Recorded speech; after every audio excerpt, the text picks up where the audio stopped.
ओम शांति। आज 12 अगस्त 2024 बाबा के साकार महावाक्य। मुरली का सार। मीठे बच्चे, अब वापस घर जाना है, इसलिए बाप को याद करने और अपने चरित्र को सुधारने की मेहनत करो। प्रश्न: अज्ञान नींद में सुलाने वाली बात कौन सी है? उससे नुकसान क्या हुआ है? उत्तर: कल्प की आयु लाखों वर्ष कहना यही अज्ञान की नींद में सुलाने वाली बात है। इससे ज्ञान नेत्रहीन हो गए हैं, घर को बहुत दूर समझते हैं। बुद्धि में है अभी तो लाखों वर्ष, यहाँ ही सुख दुख का पार्ट बजाना है, इसलिए पावन बनने की मेहनत नहीं करते हैं। तुम बच्चे जानते हो अभी घर बहुत नज़दीक है, अब हमें मेहनत करके कर्मातीत बनना है। ओम शांति। मीठे मीठे बच्चों को अब बाप ने घर याद दिलाया है। भक्ति मार्ग में भी घर को याद करते हैं, परंतु वहाँ जाना कब है, कैसे जाना है, वह कुछ भी नहीं जानते। कल्प की आयु लाखों वर्ष कह देने कारण घर ही भूल गया है। समझते हैं लाखों वर्ष यहाँ ही पार्ट बजाते हैं, तो घर भूल जाता है। अभी बाप याद दिलाते हैं बच्चे, घर तो बहुत नज़दीक है, अब चलेंगे अपने घर। मैं तो तुम बच्चों के बुलावे पर आया हूँ, चलेंगे।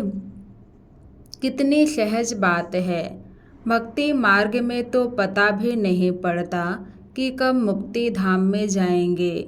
मुक्ति को ही घर कहा जाता है।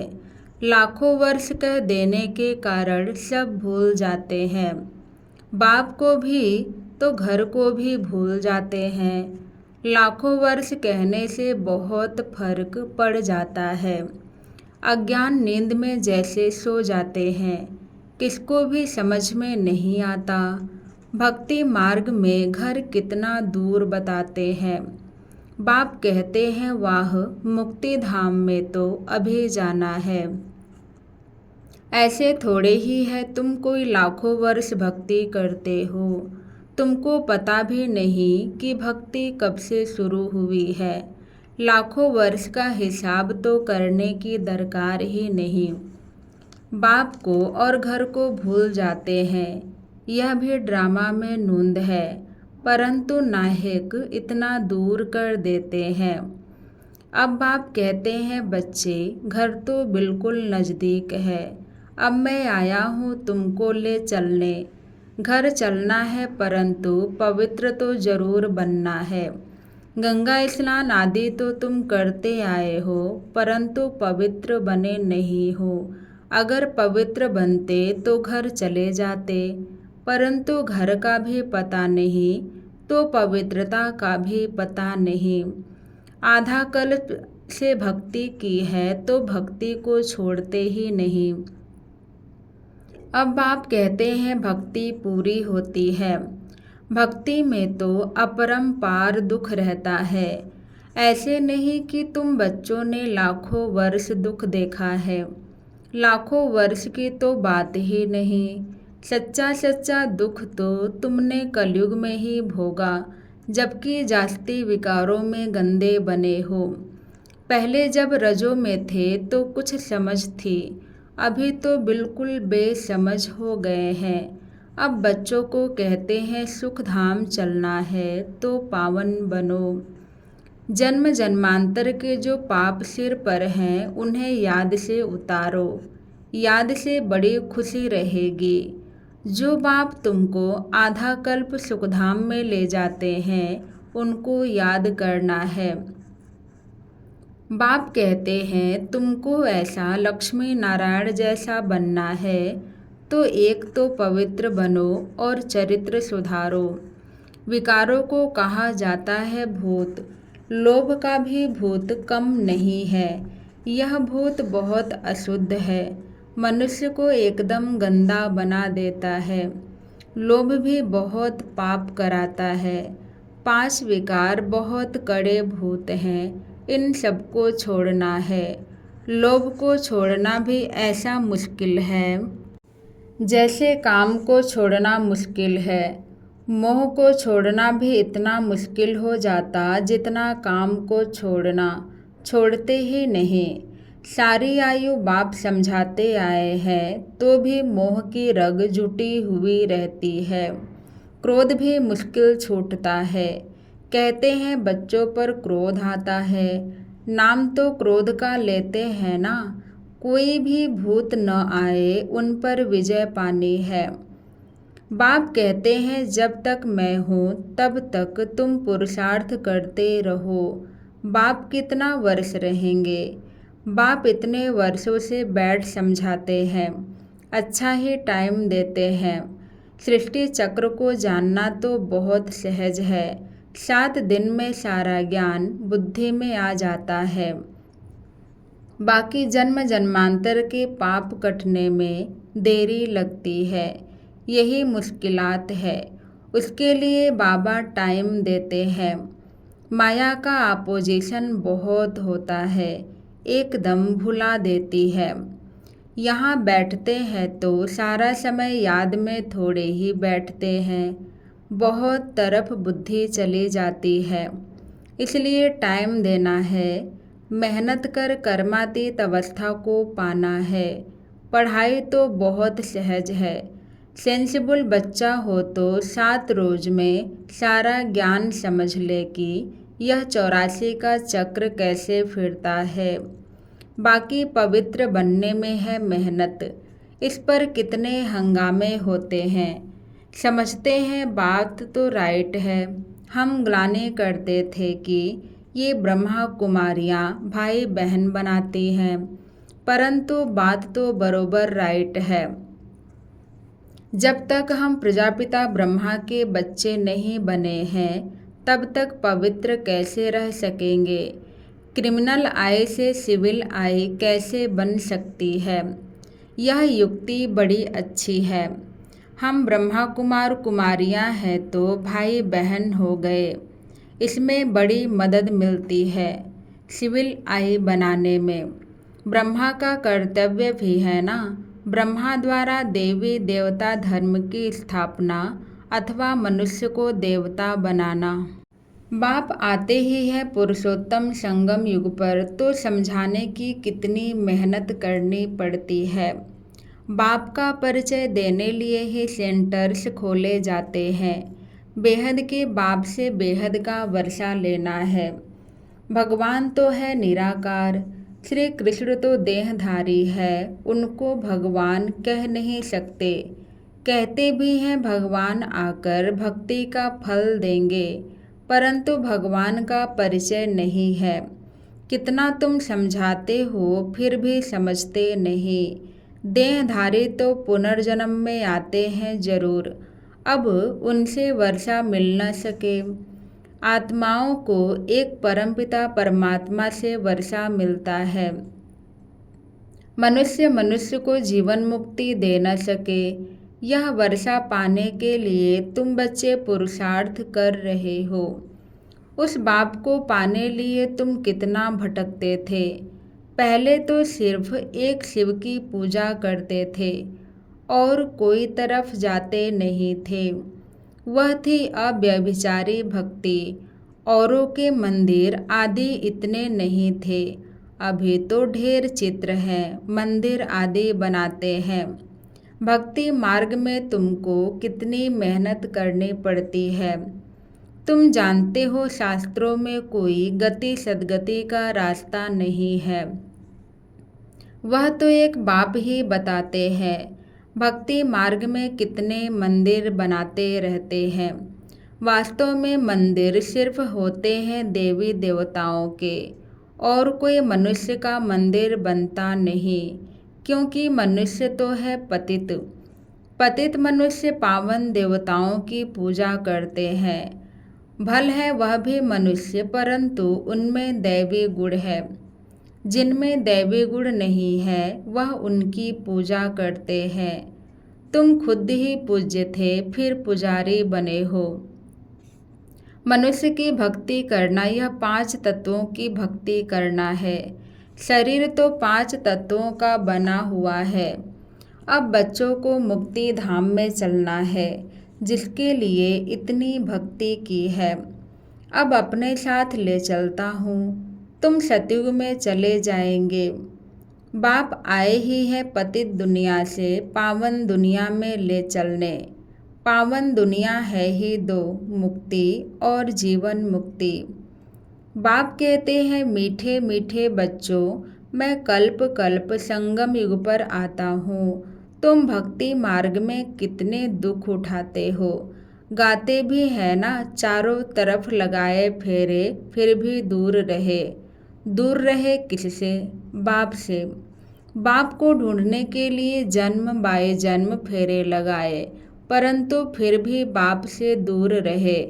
इसलिए बुलाते हैं, हे पतित पावन आओ, आकर पावन बनाओ। बाप के सिवाय और कोई बना न सके तो यह खेल ही 5000 वर्ष का है। ड्रामा अनुसार हर एक पुरुषार्थ करते हैं। जिस प्रकार कल्प पहले किया है उस अनुसार ही राजधानी की स्थापना हो रही है। सब एक जैसा तो नहीं पढ़ेंगे। यह पाठशाला है ना, राजयोग की पढ़ाई है। जो देवी देवता धर्म के होंगे वह निकल आएंगे। मूल वतन में भी जो संख्या है वह एक्यूरेट होगी, कम जास्ती नहीं।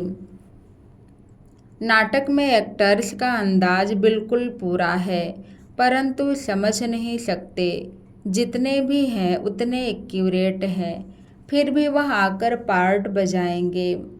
फिर तुम आते हो नई दुनिया में, बाकी सब वहाँ चले जाएंगे। अभी कोई गिनती करे तो कर सकते हैं।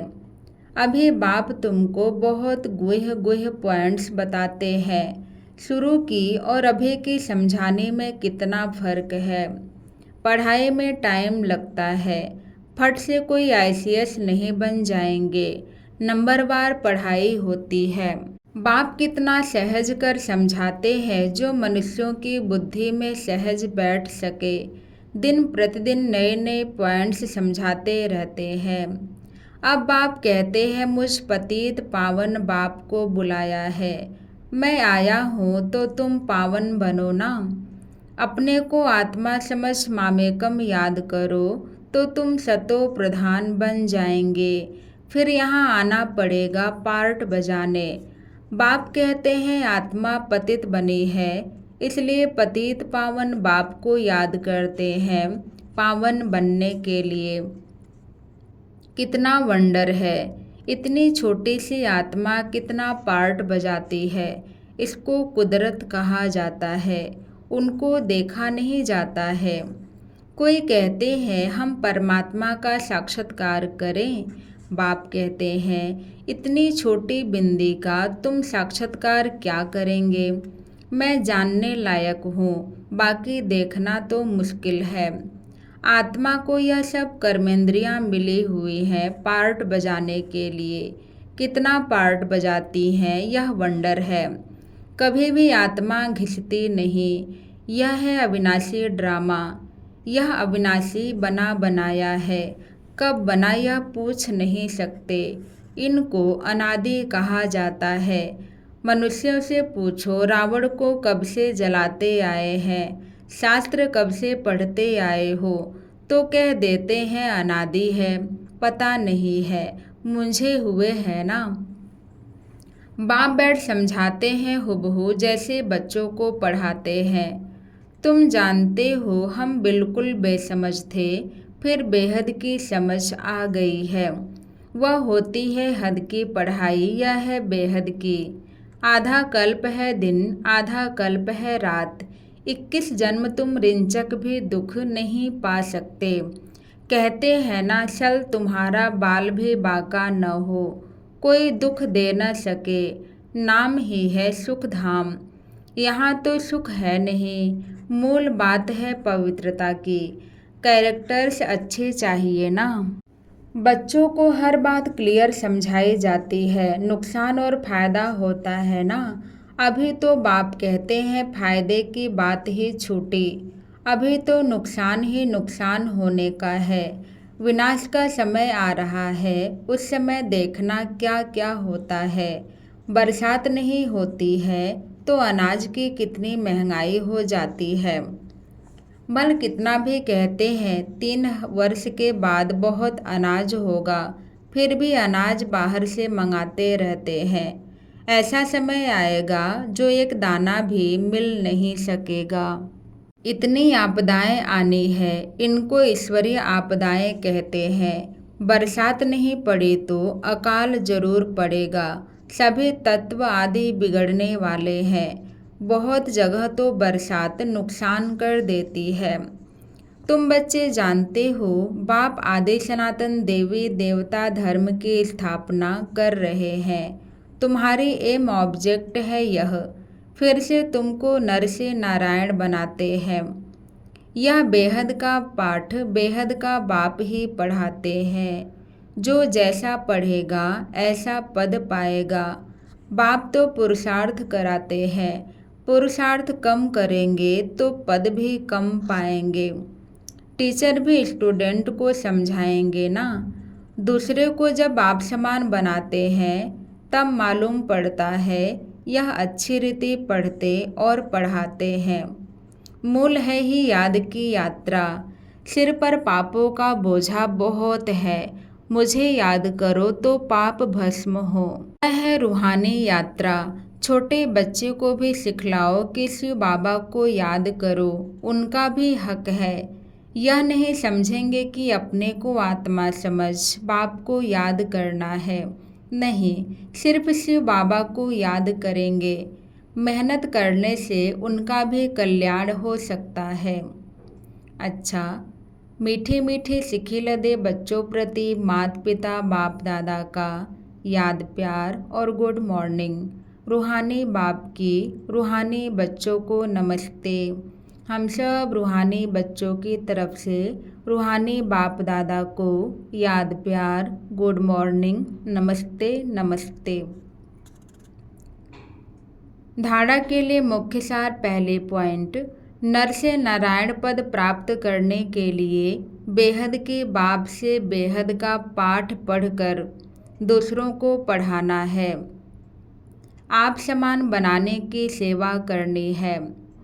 दूसरे पॉइंट, लोभ मोह की जो रगें हैं उनको निकालने की मेहनत करनी है। अपने चरित्र को ऐसा सुधारना है जो कोई भूत अंदर प्रवेश होने न पाए। आज का वरदान, भगवान और भाग्य की स्मृति से औरों का भी भाग्य बनाने वाले खुशनुमह खुश नसीब भव।